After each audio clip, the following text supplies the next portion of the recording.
सीतापुर थाना क्षेत्र में एक 16 वर्षीय नाबालिग के मौत के मामला सामने आए। आप मतलब बता दिन कि मृतिका के मृत्यु अज्ञात दवाई या जहरीला पदार्थ के सेवन करेले हुए। का है पूरा मामला, देखो रिपोर्ट।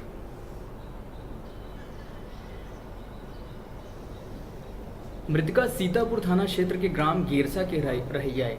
मृतका के परिजन मन के कहना है कि होली में रंग गुलाल खेल के घर आए रहीस, जेकर सेती ओखर मूड पिरावत रहीस है। पुलिस के अनुसार घर में रखे अज्ञात दवाई के सेवन ले हुए है मौत। मृतिका अंजना कुजूर है, पिताजी का नाम है बोलू कुजूर, उम्र 16 साल की है। ये होली खेलने के बाद इसके सिर में अचानक बहुत ज़्यादा दर्द दिया, तो घर जाने के बाद कुछ मेडिसिन अज्ञात कुछ पदार्थ खा ली थी, जिसकी वजह से हॉस्पिटल में इलाज के दौरान मौत हो गई। क्या लगता है आपको, क्या कारण रहा? अब वो विवेचना में है, अभी जांच में है। जब ये रिपोर्ट आ जाएगा तो पता चलेगा। कहाँ की रहने वाली थी मृतिका? गेरसा की रहने वाली है। तो शॉर्ट पीएम प्रथम दृष्टया क्या देखने को मिला आपको? अभी तो कुछ जानकारी एकदम क्लियर नहीं हुआ है।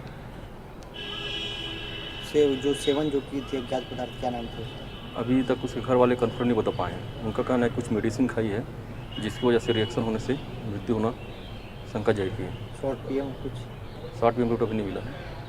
सीतापुर पुलिस अभी ले मृतका के मौत के कारण पता नहीं लगा पाए है। सीतापुर थाना उप निरीक्षक ओम प्रकाश पटेल मामला में कोई विशेष जानकारी नहीं दे पाते। सीतापुर ले डिजिटल रिपोर्टर रोशन सोनी की रिपोर्ट।